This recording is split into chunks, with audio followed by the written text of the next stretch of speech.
അപ്പൊ തുടങ്ങാല്ലേ? നമുക്കറിയാം, ട്രംപിന്റെ വളരെ പ്രധാനപ്പെട്ട ഒരു നീക്കം അത് ഹോർമുസ് കടലിടുക്കിലെ ഇപ്പോഴത്തെ ഇറാന്റെ നിയന്ത്രണം അത് പൂർണ്ണമായും ഇല്ലാതാക്കുക എന്നുള്ളതാണ്. അതിന് ഏതു മാർഗവും സ്വീകരിക്കും എന്ന് ട്രംപ് വ്യക്തമാക്കുന്ന പശ്ചാത്തലമുണ്ട്.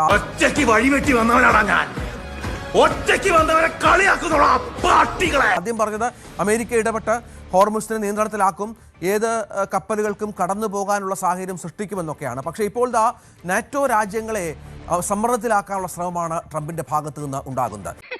ഇതൊക്കെ എന്ത്? ഹോർമുസിലേക്ക് സുരക്ഷയൊരുക്കാൻ US വിളിച്ച രാജ്യങ്ങൾ പിൻവലിയുന്നു. ഫലമുണ്ടാകുമെന്ന് ഉറപ്പില്ലെന്നാണ് ജർമ്മനിയുടെ നിലപാട്. ചെങ്കടലിലെ സമാന സ്ഥിതി ഉണ്ടാകുമെന്ന് നാറ്റോയിലെ കൂടുതൽ രാജ്യങ്ങൾ അഭിപ്രായപ്പെട്ടു. എന്റെ അവസ്ഥ നിങ്ങൾക്ക് അറിയാൻ പാടില്ല എന്നിട്ടാണ് നിങ്ങൾ ഇങ്ങനെയൊക്കെ സംസാരിക്കുന്നത്. ഇതിനിടെ പ്രതിസന്ധി ഘട്ടങ്ങളിൽ സഹായിക്കാൻ വരാത്ത നാറ്റോയ്ക്ക് മോശം ഭാവി ഉണ്ടാകുമെന്ന് ട്രംപ് പറഞ്ഞു. ഞാൻ എല്ലാം തുറന്നു പറയുന്ന പ്രകൃതക്കാരന കേട്ടോ. ഹോർമുസ് കടലിടുക്ക് ബലമായി തുറക്കാനുള്ള അമേരിക്കൻ സൈനിക നീക്കത്തിൽ India പങ്കാളിയാവില്ല. Millions around the world in different time zones are with us today. They are witnessing history in the making. എന്നാലും നീ എന്നെ ഒറ്റക്കെട്ടിട്ട് മുങ്ങിക്കളഞ്ഞില്ലേടാ. മുതലാളിയെ രക്ഷിക്കണമെന്ന് എനിക്കുണ്ടായിരുന്നു, പറ്റിയില്ല. മുതലാളി എന്റെ അവസ്ഥ ഒന്ന് മനസ്സിലാക്കണം. എല്ലാം അമേരിക്കയുടെ കൈവിട്ടു പോകുന്ന ഒരു സ്ഥിതിയുമുണ്ടായി. നിരവധി അമേരിക്കൻ കപ്പലുകൾക്ക് നേരെ ആക്രമണം നടന്നതായിട്ടാണ് പല റിപ്പോർട്ടുകളും സൂചിപ്പിക്കുന്നത്. എന്നാൽ ട്രംപ് ഇതെല്ലാം ഫേക്ക് ന്യൂസുകളാണ്, AI വീഡിയോകളാണ്, ഈ US കപ്പലുകൾക്ക് നേരെ ആക്രമണം നടക്കുന്ന ദൃശ്യങ്ങളെല്ലാം AI വീഡിയോകളാണ് എന്നെല്ലാം പറഞ്ഞ് ട്രംപ് തള്ളിക്കളയുകയാണ്. എന്നാലും നിരവധി തിരിച്ചടികൾ നടന്നതായിട്ടുള്ള റിപ്പോർട്ടുകളാണ് ഇടയ്ക്ക് പുറത്തു വന്നത്. ഇപ്പോൾ അതിന് പിന്നാലെ, ഈ വാർത്തകൾക്ക് പിന്നാലെ, ട്രംപിന്റെ തന്നെ വാക്കുകൾ കടമെടുത്ത് പറഞ്ഞാൽ ഈ ഫേക്ക് ന്യൂസുകൾക്ക് പിന്നാലെയാണ് ട്രംപ് തന്റെ കളമൊന്ന് മാറ്റി ചവിട്ടുന്നത്. ഒരു കയ്യബദ്ധം. അതായത് ഇപ്പോൾ US-ന് ഒറ്റയ്ക്കിവിടെ ഒന്നും കാര്യങ്ങൾ നിയന്ത്രിക്കാൻ കഴിയില്ല എന്നുള്ള നിലപാടിലാണ് US ഇപ്പോഴുള്ളത്. ഇതിനായി US-നെ മറ്റ് രാജ്യങ്ങൾ സഹായിക്കണം എന്നതാണ് ട്രംപിന്റെ പുതിയൊരു ആവശ്യം എന്ന് പറയുന്നത്. കഴിഞ്ഞ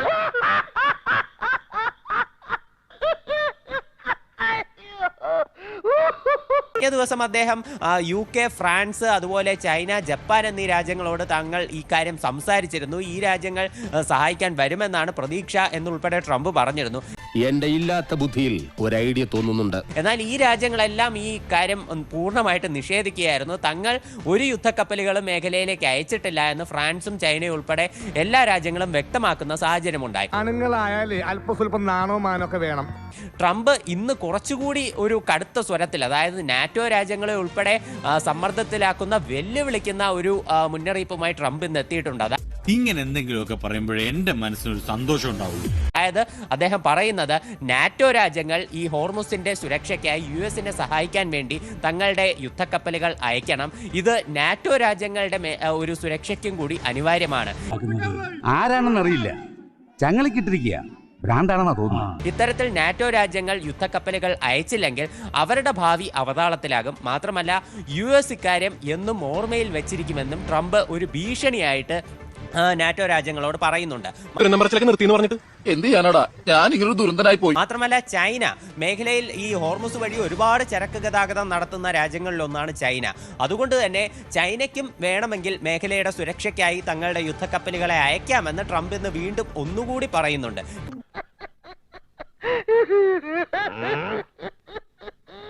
കഴിഞ്ഞ ദിവസം ട്രംപിന്റെ വാദത്തിന് പിന്നാലെ ചൈന ഇത്തരത്തിൽ ഒരു യുദ്ധക്കപ്പലും അയക്കില്ല എന്ന് പറഞ്ഞതാണ്. എന്നാൽ ട്രംപ് ഇന്ന് വീണ്ടും ഒന്ന് എറിഞ്ഞു നോക്കുന്നുണ്ട്. എന്തായാലും ഒന്ന് ചൈനയുടെ സഹായം കിട്ടിയാൽ അതും നല്ലതാണ് എന്നുള്ള രീതിയിൽ വീണ്ടും പറയുന്നുണ്ട്.